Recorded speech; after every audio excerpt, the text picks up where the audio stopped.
Hostels in Singapore say they are on the verge of shutting for good. The association, which represents more than 40, says many have been nearly empty even before the circuit breaker.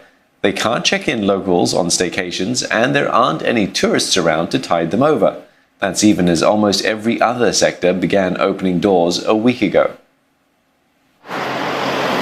These days, nobody's been checking into these backpacker hostels, and bookings have been cancelled all the way to next year.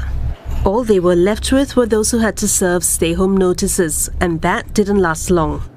We were given foreign domestic workers arriving with the in-principle approvals were given SHN, and initial part of April to mid-April, we were able to sustain with SHN foreign domestic workers. And other standard tourists who came to Singapore and they were not able to go back to their home countries, mid of May onwards, there is no such occupancy. And now in June, we are literally on the firework.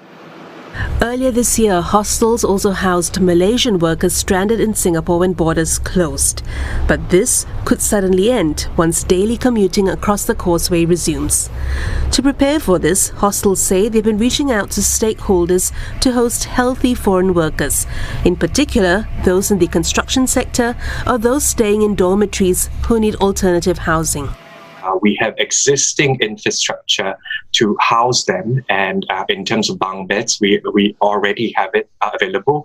We have laundry facilities that they could already use. Some of these construction workers, they are actually staying in hotels, but when you look at the daily necessities that they need to perform, like doing their own laundry, if you were to do that in your own private hotel room, it's actually not feasible in the long run. Mr. Post says the industry is at its breaking point with no other means of income. He adds that they have to grapple with high operating costs and rentals, unlike hotels which have more finances.